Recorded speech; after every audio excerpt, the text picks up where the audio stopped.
Hey, it's Fat Albert. Nah, gonna have a good time. I'm gonna sing a song for you. Yeah, I needed you to come in with that line right there. Bill's gonna Okay. tell you a thing or two. Fuck, man, that age bad.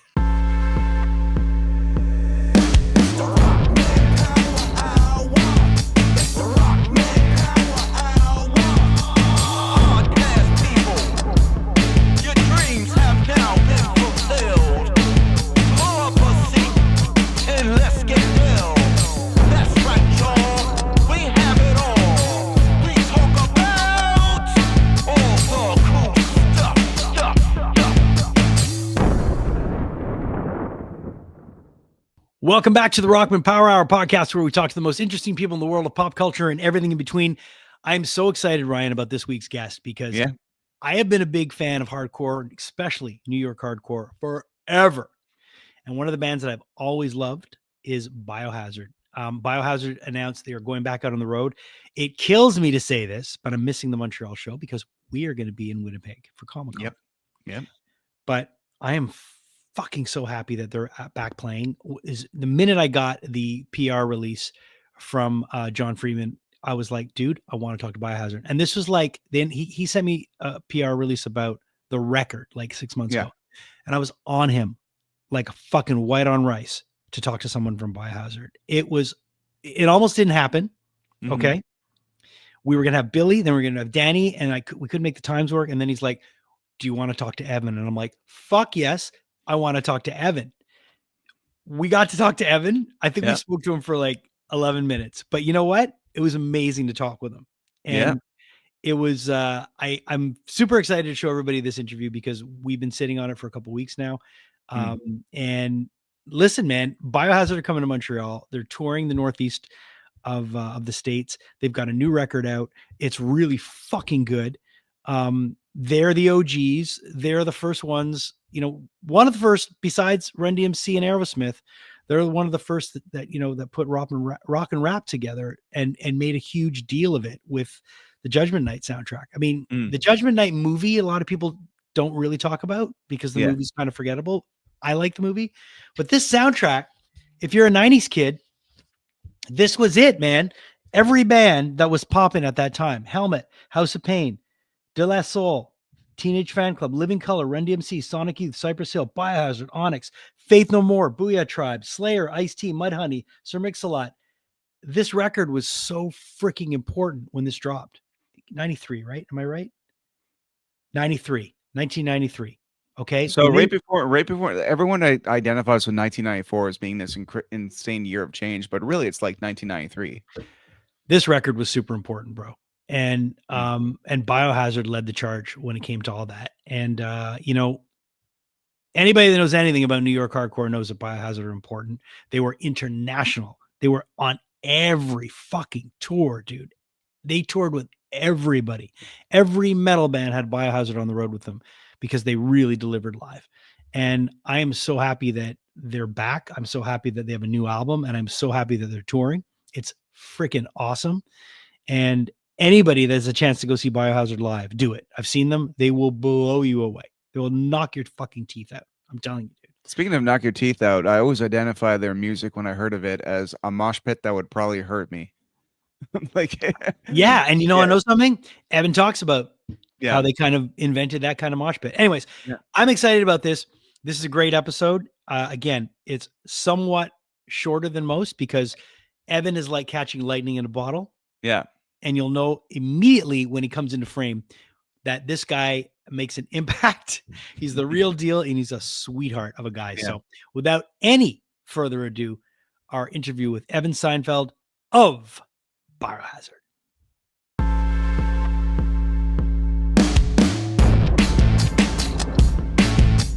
Okay, we got record. Good. Excited. Let's jump right into it. Good. Thank you, guys. You're literally on the road right now. I'm on my way. You want to know where I am? Yeah. I'm on my way to the beach. Nice. Oh, wow. Okay. Okay. I could be doing worse things. I'm in Canada, so it's still warm. We haven't gotten, man, you know what it's like on the East Coast. Yeah. And I moved to California in my early 30s. Yeah. And I moved to Mexico 4.5 years ago, and I live at the beach. So Which part of Mexico are you in? I live in Tulum. Oh, nice. So my wife's cousin just bought. She has like 3 places in Puerto Morelos. Oh, no way! That's right here. Yeah. She does real estate and stuff there. Yeah, connect us up. It's a really great conscious community.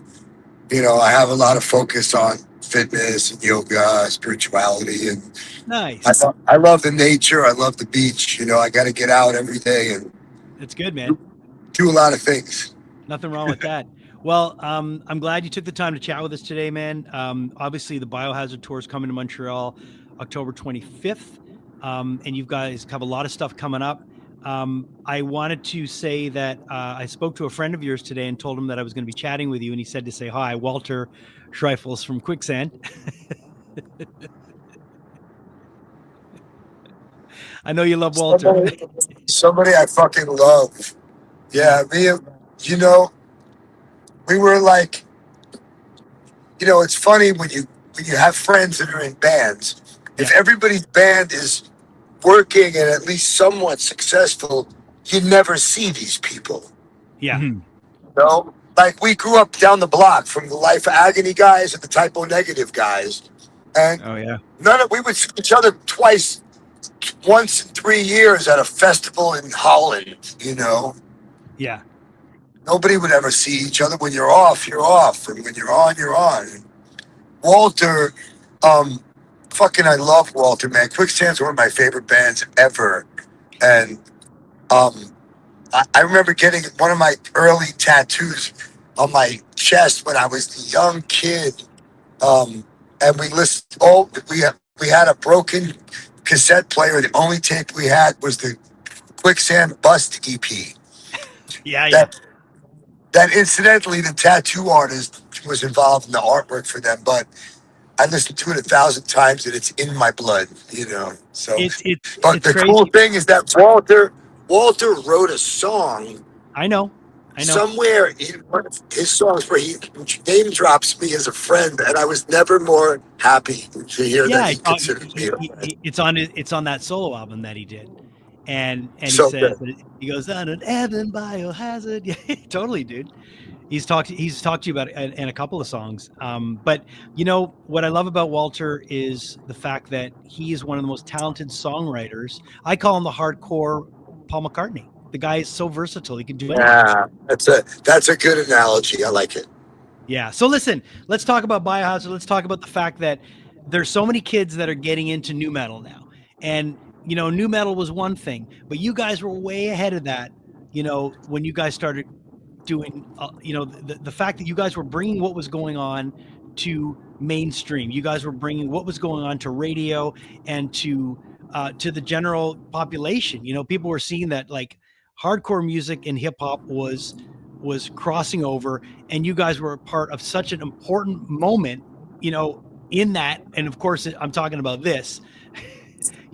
This was ground zero for a lot of kids when it came to discovering hardcore and hip hop. Yeah, our timing and our touch points were interesting.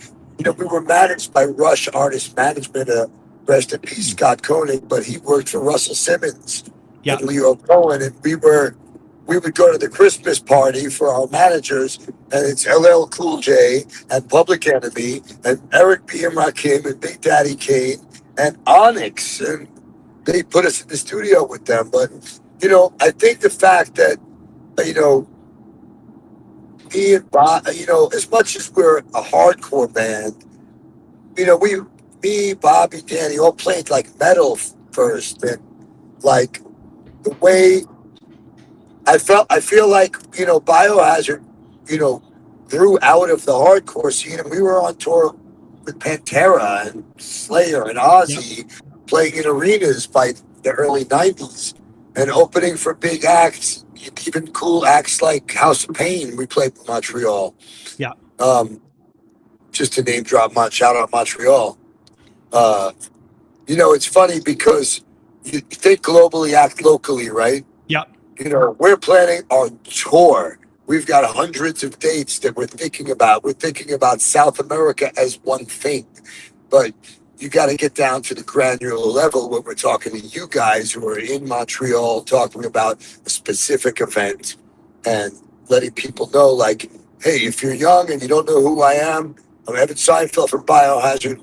We were part of a small collective of bands that invented the mosh pit that you like nowadays. That now that happens at Coachella when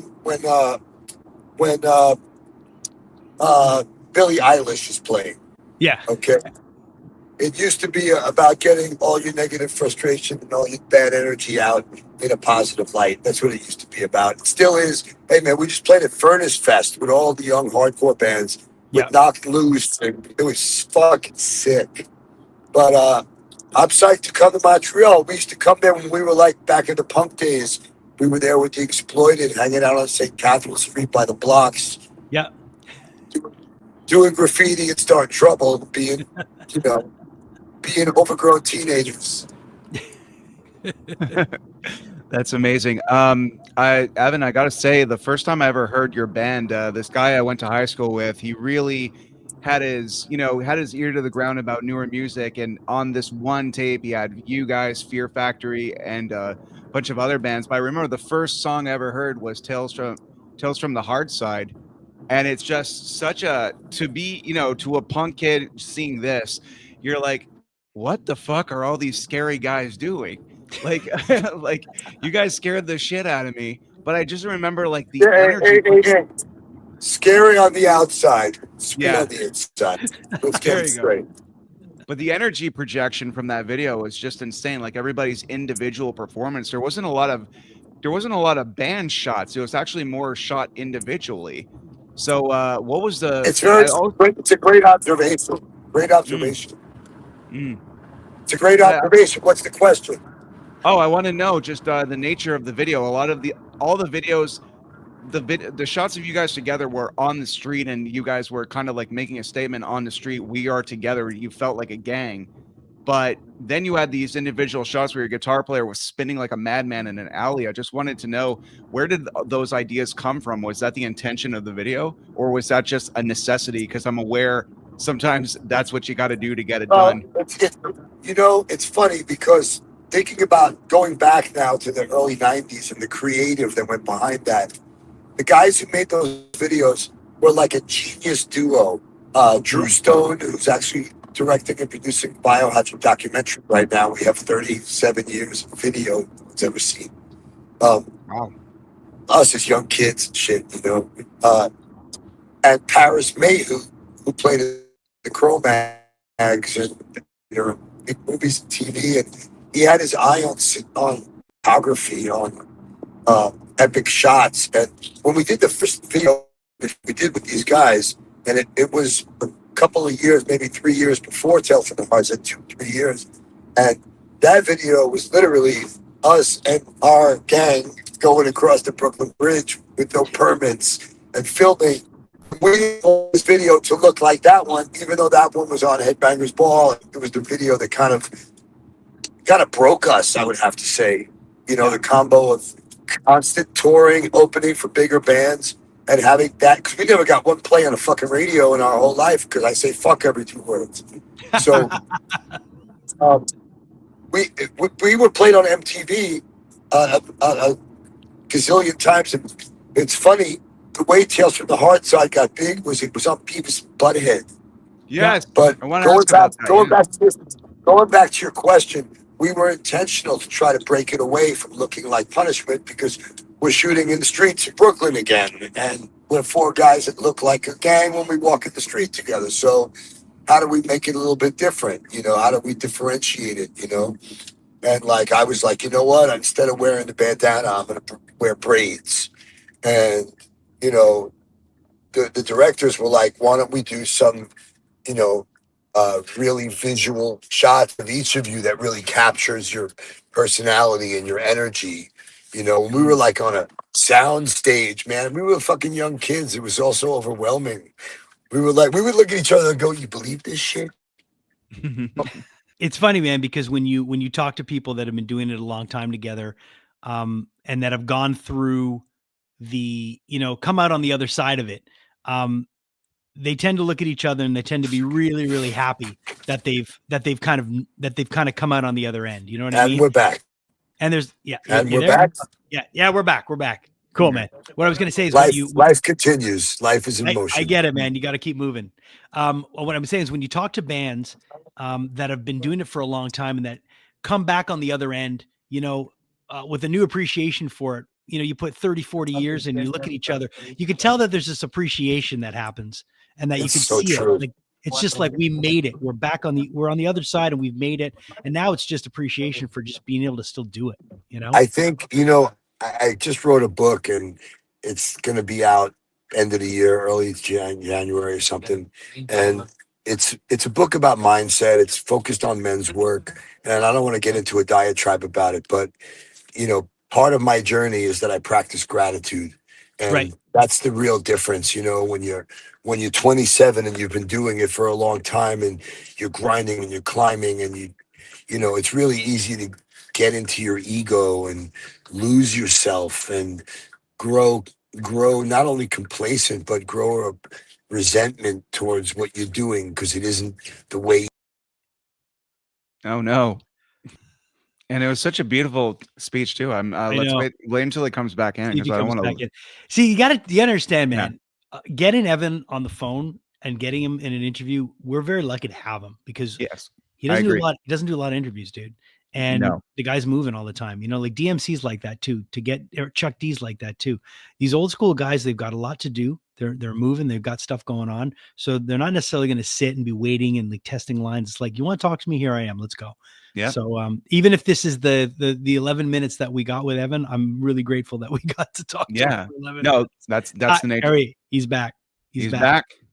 He's back. This time it's personal. We got you. Hey, man, we got you back. But listen, we know you're on the move. We know you got a lot of stuff going on. Just tell me tell me right now, in terms of where Biohazard's at. I know you guys are playing. I know you guys are celebrating being together as a band for as long as you've been. But in terms of the next steps for Biohazard, what's going on? Well, I'll finish the last question and just say I have a great appreciation and gratitude that I get to do this, that I'm still alive and standing upright like not a lot of people. I mean, we've been looking around, we're the original fucking band, man. We're still here together and in good shape and doing it, It's amazing. So what's happening with Biohazard? Album drops October 17th. Yep. I don't know when people are watching this because I'm sure it'll be archived and rack up millions and millions of views because people are so interested in what the three of us have to say. I hope so. But the album's coming out. There are 4 singles out already. And you can go to YouTube and see the videos. They're really cool. Yeah, man, they are.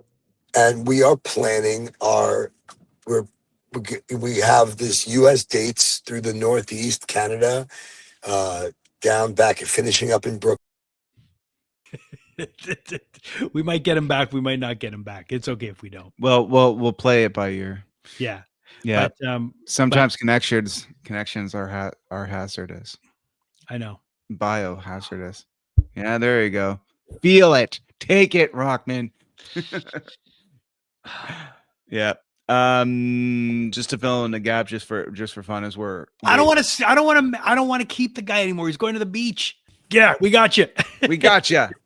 Hey, it's Fat Albert. Nah, gonna have a good time.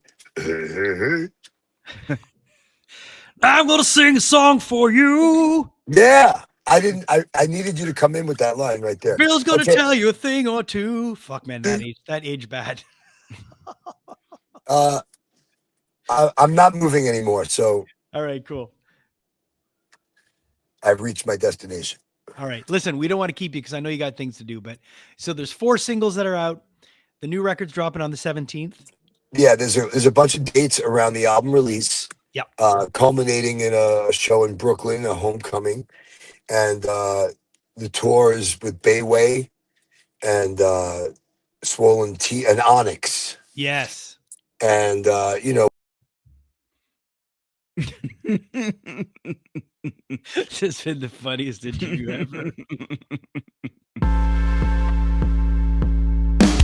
Yep. So, sometimes your greatest enemy can just be poor signals, I suppose. But Fuck.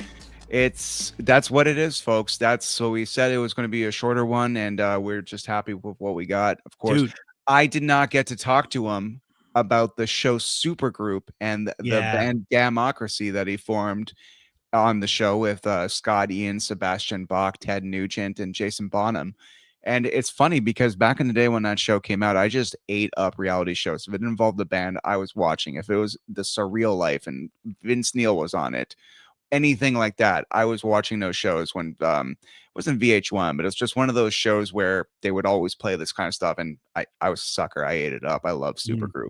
And what I want to ask him, very similar to when Tim Ripper Owens was on our show and talking about Bar Rescue, just how inherently bullshit reality shows are. They say reality shows, but there's a lot of pre-scripted stuff. I really wanted to pick his brain about how much made it to screen wasn't kind of like, okay, guys, so this is what we're going to do versus that a lightning in a ball situation where the cameras are rolling and people just going insane. You don't know, but he does. So I hope he comes back. Yeah, man. It's just a real treat for me. Like I said, lifelong Biohazard fan. And dude, I don't know what it is, but every time, I guess it's part of being a fan of every freaking band. Like that's not true. I'm not a fan of every band, but I like a lot of styles of music, and I like a lot of music, like you. You do. Yeah. But I really like a lot of stuff, and I love going to live shows. And I don't know what it is, man, but I always miss something important when I go away. Yeah. There's always a show that I miss, and this is the one I was like, "Are you kidding me? Biohazard are finally coming to Montreal." And I looked to see if there was like a date that I could drive. Nothing. So bummed. But if you are in Montreal, the 25th of October, Biohazard will be in Montreal. Go see the show, listen to the new album, and yeah, man, I'm just glad we got to do this. So we got lots. I guess next week we're gonna be talking about Halloween. Yeah, I think, right? Talking about something spooky. We're gonna plan it. I mean, it's Halloween. We got something up our sleeves, and I'm wearing long sleeves today, so we're planning a lot. Well, we should. I don't know who we should talk to for Halloween, but we'll figure it out. We should get a spooky panel together. That's usually fun. When we do that. And just shoot the shit. Yeah. Or we'll get some spooky people together. I'll work on it. Maybe you bring a spooky person. I'll bring a spooky person. Usually I'm the spooky people that people All right. bring. If you can see, our producer Julia Kajerski's back there. Yeah. Not so spooky. She's not spooky. She's back there though, and she wants to start dinner. So I'm going to let you go. We will see each other next time on the Rockman Power Hour. Like, subscribe if you haven't yet. Make sure that you tell your friends. And thank you so much for being on this journey with us. And we will see you next time on the Rockman Power Hour.